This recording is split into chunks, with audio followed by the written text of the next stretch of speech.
I'm Mike Costello, and I'm here with Dr. Ivers Freelander. And today we'd like to talk to you about faith versus trust.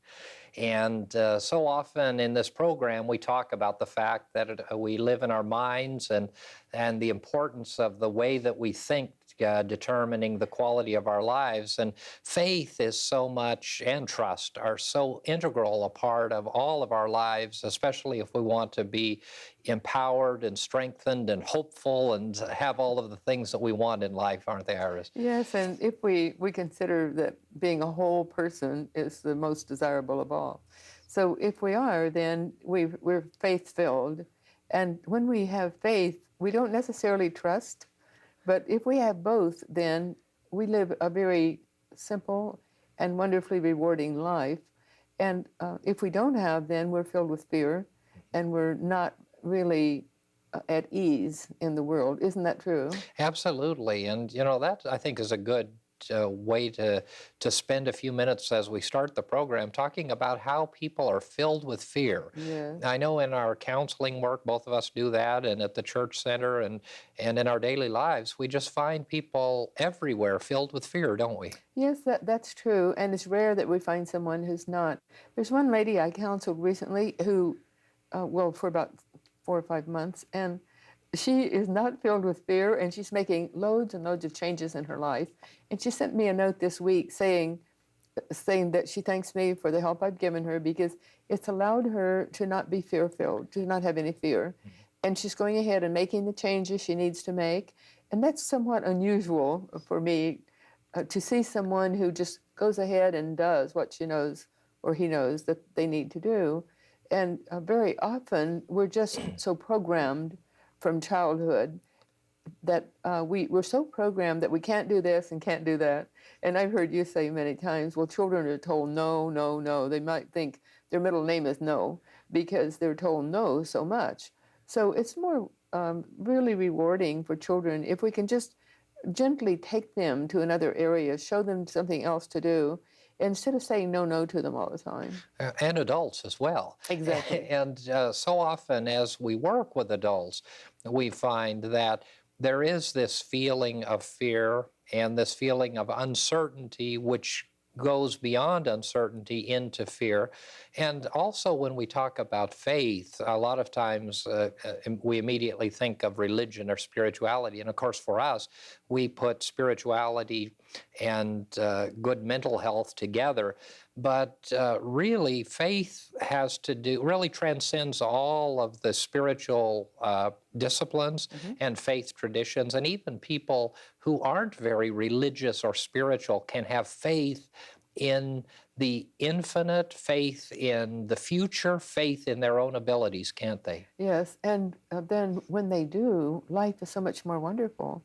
And we create vibrations and energy. We say on this show all the time that everything is energy and vibration.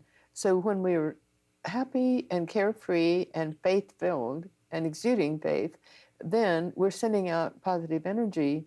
And when we're not, and we're filled with fear or any other negativity, anger, other negativity, then we're sending out that negative energy.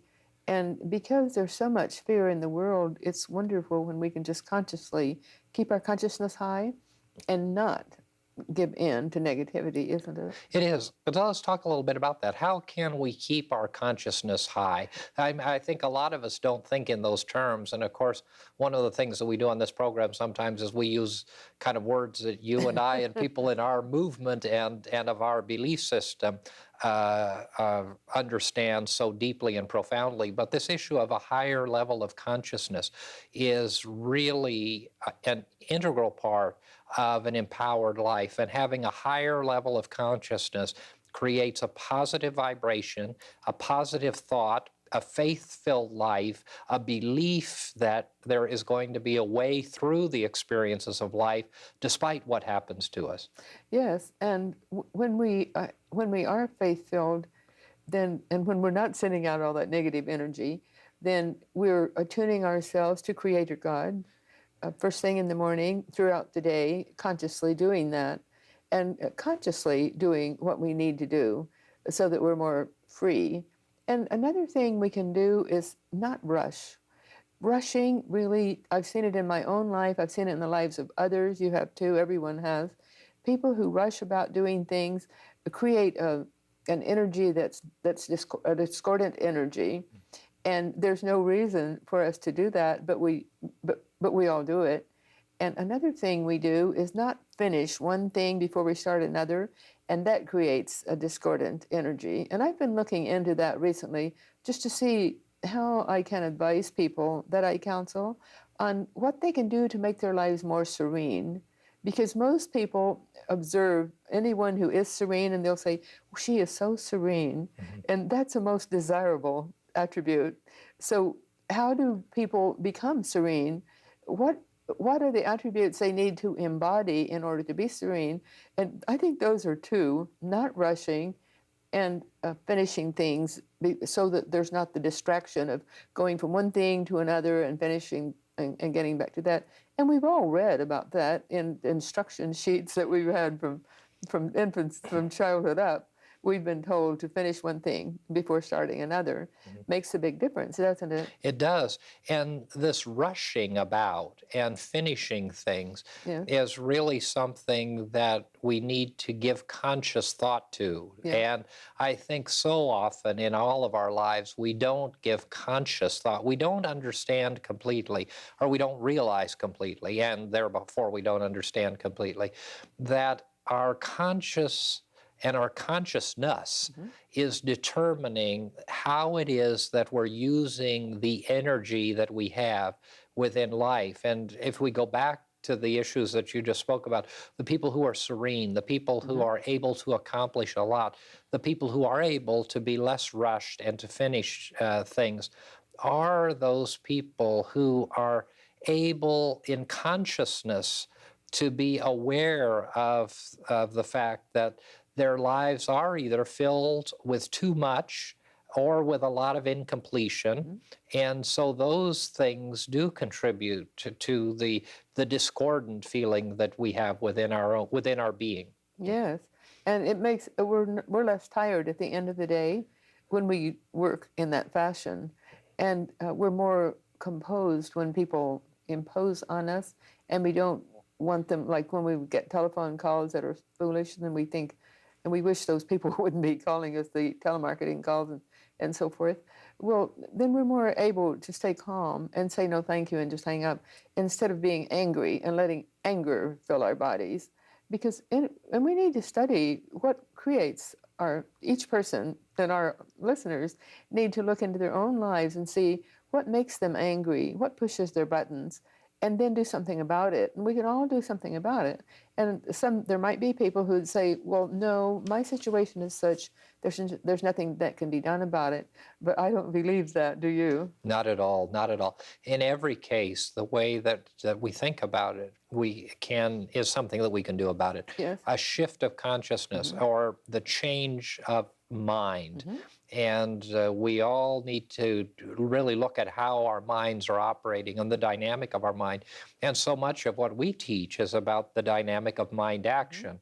And our minds create the world in which we live. Our minds respond to circumstance and situation and thereby create the consciousness that we experience and our awareness of the experiences of daily life. Yes, and when we are aware of our own actions and how we affect others, then it changes our attitude toward other people. When we see how other people affect us, then we try to avoid doing those same things to others. And all of life is a studied plan. And if we have another thing, if we have faith that everything's going to work out all right, everything will really work out all right. Because if you will observe on most things, there's not a really right or wrong way. It's that people hassle over. It's just they think there is, but there really isn't. And it doesn't matter if they do it one way or another way. It's just getting whatever it is done. And so as we work along those lines, then we don't get upset and we don't have the stress. Anything that creates stress in our life, then we can change, and we need to change. Absolutely. And we need faith in our own abilities. Right. And so often people will say, especially good religious people, we always have to be cautious of good religious people, but religious and spiritual people will say, well, we need faith in a higher power. We need faith in God. We need faith in our religious belief system. And certainly that's true. And Indeed. so, and we espouse that, we teach it, and it's a major part of our life and ministry and work. But having faith in our own abilities doesn't in any way detract from our faith in infinite intelligence or God or the higher power or the divine. Actually, it is the actualization of the divine. Exactly. And so, we have to be cautious, I think, of that, because there's so many well-intentioned people who will talk about faith and say, well, you have to be very cautious about the secular humanism and the idea that there's too much faith put in self. But actually, faith in self and in our own ability is a reflection of the faith that we see in the presence and power of the divine to be lived out through us. And it's a very important concept, I believe. That is so important. It's so important that we always remember that. And we say very often, God and I are one, and God and I, we are. Every person is a part of God. Every person has that God flame within them, and it's not being bigoted, or it's not being. It's being realistic to acknowledge that yes, God is a part of God is within each of us, and if we honor that, we're happier and healthier and stronger, and more able to cope with whatever comes. And it is very sad when people don't accept that they have this part of God within them. And that confidence in self, or self-confidence, Yes, that it gives them. is a gift Yes. from God or from the divine. And I think we minimize that, and we're able so often to say, well, our faith is in something external, rather than the beginnings of our faith have to begin within us. Isn't Yes. that true? Yes. Well, God works through us, and it is, I can do all things through Christ who strengtheneth me. Christians can always take sustenance and power from that. And whatever one's religion is, they believe in a higher power, but they also believe that they are a part of that higher power. And when we remember that we are, then we can work more fully we can work more as God's handpiece. Right. And we're created in that likeness and image. Yeah. And if we're created in that likeness and image, then we have the ability within ourselves to be guided and directed as we connect ourselves with the divine. And so by relying or manifesting self-reliance, Yes. or faith in self or self-confidence, we don't at all minimize the presence and power of God. And so often we'll talk to people who believe that by emphasizing the human characteristic or the human dimension or the value or the worth of human persons, we're minimizing the divine or the minimizing God. And nothing could be further from the truth, because we are expressions of that reality. Exactly. And we're honoring a spirit of Creator God who made us. We're honoring God the Father, Mother. We're honoring God Supreme. We're honoring God, but we're acknowledging that, yes, each person, each human living person is a part of Creator God. And as we look at ourselves in that light, it really gives us more strength and more power. And we're not giving our power over. We're taking our power and using it, saying that we thank you, Father, that we are a part of thee. And as we do that, then we're showing our trust. Well, first of all, we have faith. Everyone has faith. They just have it in varying degrees. And we have faith in something. And so those who have faith in a supreme being are more whole and strong. And then if they put their trust in that being, then they're able to do what other people might consider to be impossible feats of endeavors. because they're able then to live up to their faith. And they are thereby empowered. Yes, Yeah, yes. yeah. And so it's really, it's a wonderful thing to know that we have this wondrous help. And also, I'd like to add that before we come in through birth, we plan what we're going to do for that specific lifetime, what character traits we're going to work through. And the Lord or angel of karma and our high self and our guardian angel will plan and make a blueprint of what we're to do. So when we go into meditation and when we go into solitude and look to the divine for guidance, then we're attuning ourselves to that energy. And it's there all the time. Everyone knows about the Akashic Records. So it's in the Akashic Records. It's in the fifth ventricle of our heart chakra. So it's available to us. And that's why meditation is so important.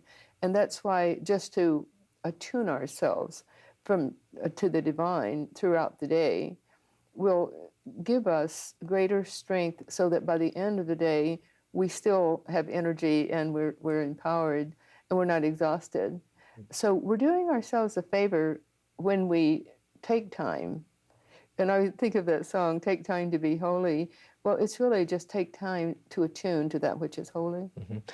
And taking that time makes all the difference in the world, because when we take time in a conscious way, Yeah. and we think about the process through which we're moving.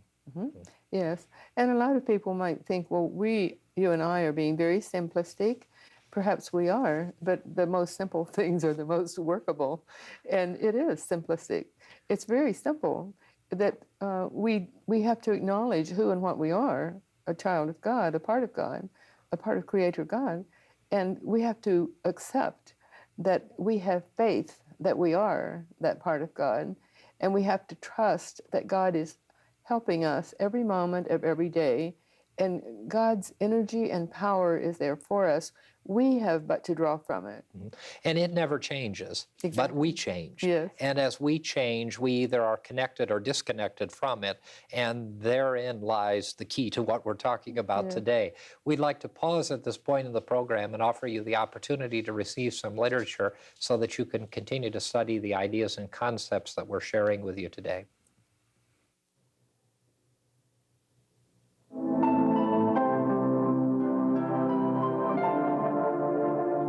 We would like to offer you the opportunity to receive one of these free booklets to further your understanding of the New Thought message of confident living. Each month we will feature a different booklet, which will be mailed to you free and postage paid. Simply address your request to Confident Living at P.O. Box 7726, Long Beach, California, 90807.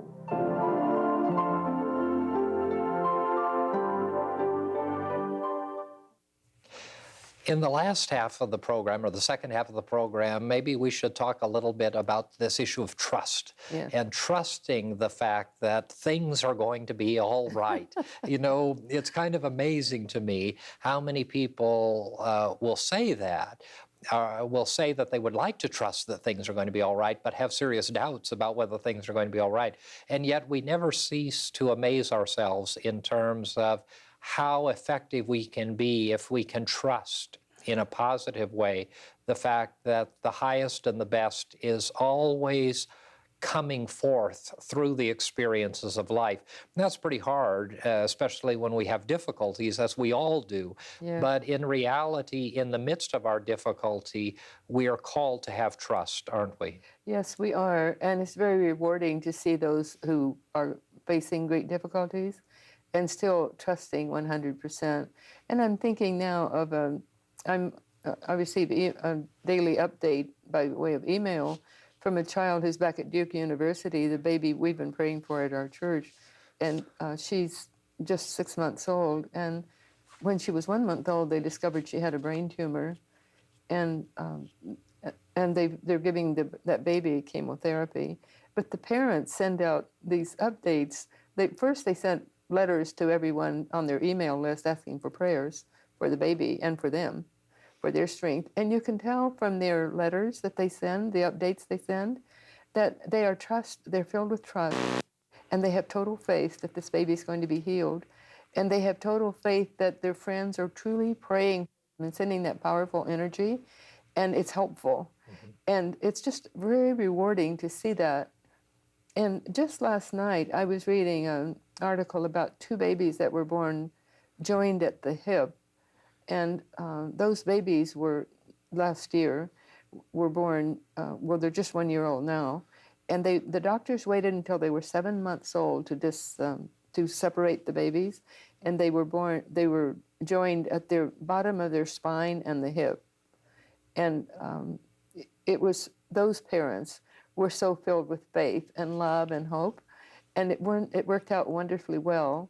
And you had the impression from reading the article that if the babies didn't make it, the parents would think, well, there's a lesson that that's something that couldn't be avoided. So they would have a good lesson there, and they would turn it to good.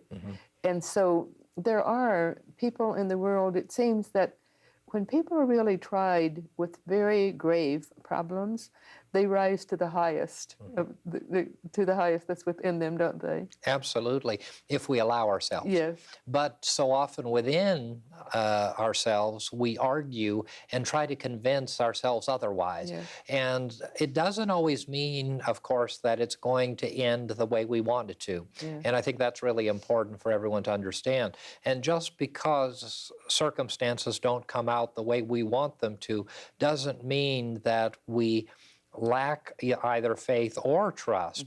But if we have a trusting, going back to this issue that we talked about in the first half of the program, a trusting consciousness, then we begin, and also going back to this fundamental issue that we talk about often and talked about in this program of energy, then we have a trusting consciousness that fills us with an energy that allows whatever is to happen, and to accept what happens, and to see the lesson and the growth and the magnificence of whatever it is, even if we see it through our tears and suffering, which is sometimes the case. Yes, yes, because in all of life, we're going to face a lot of unhappiness, unpleasantness, and a lot of problems, and we know that.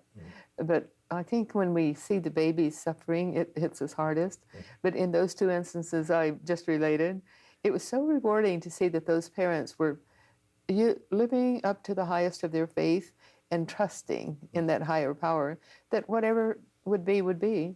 And that's how we can all live, regardless of what it is. If we're looking for new recipes, if we're looking for whatever we want to add to our lives, if we just have faith that yes, everything's going to work all right, or if we're hurrying to get to work, then know that, yes, just take a few deep breaths, and we're then going to be helped.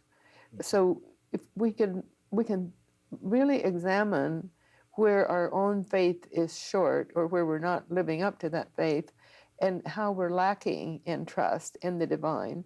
Because the bottom line on trust is always the divine, isn't it? The trust is really, at the heart of trust is the integrity of our belief. Yes. And that trust is that the circumstance and the situation is not what determines the outcome, but our trusting awareness and consciousness builds within us the fiber of character that becomes the expression of the experience. And it is through the experiences of life lived out in noble and wonderful and empowered ways that we become the people, the true persons that we're called and meant to be.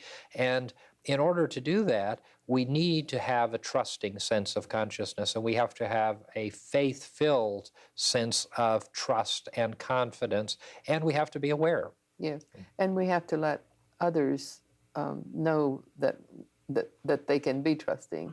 And it's a very beautiful thing to see small children trust others.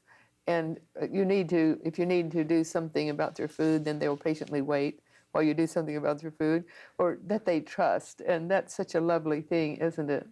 It is, absolutely. And of course, children are a great example because they're totally trusting. Yes. And now children may not have developed the consciousness of trust, but the awareness of trust and the mentality of trust is there. And if that mentality could be cultivated into full consciousness and awareness of a trusting mindset through the growing up early years and adolescence and young adulthood into adulthood, wouldn't it be wonderful? Because we would all be so empowered and so strengthened, because we would trust the fact that we can trust life, Yeah. we can trust the world, we can trust those around us, we can trust the presence and power of the divine, and we can trust our own abilities. Yeah. And I think, the core of that is, do we trust life? Do we trust the world? And a lot of people may say, well, that's a very naive approach to take, but in fact, we don't believe that's naive at all. That in fact, we can trust. Yes. And in that trusting sense and in that trusting consciousness, we can be freed and we can be empowered and we can be healthy and we can be rested and we can be serene and we can be peaceful. Yes, I can remember my younger son, who's now a father himself, and he wanted to take guitar lessons, and he always wanted to do this or do that or do the other thing. And I said, I want you to write me a note and say why I should pay for guitar lessons for you and arrange for them and work with you on them. And so he wrote the note, and he said, I want to take GETAR, guitar lessons. Oh, you're going to help me with guitar lessons because I want to take them and because you love me. And I thought that was very good. So he had faith and trust. He had faith and trust, and he lived it, Yeah. and he trusted you as a Yeah. parent. Yes. And if he could have that level of trust in you as a parent, can we have any less trust in the presence and the power of God and the universe to have the environment and the life that we deserve to have? And so as we end this program, we hope that the ideas and concepts that we've shared with you have been useful, and we look forward to seeing you next time. Mike and Iris would like to extend a cordial invitation for you to join them this Sunday morning at 11 a.m. for our weekly celebration service at the beautiful Seaport Marina Hotel at the corner of Pacific Coast Highway and 2nd Street, adjacent to the Marina Pacifica and Marketplace shopping centers.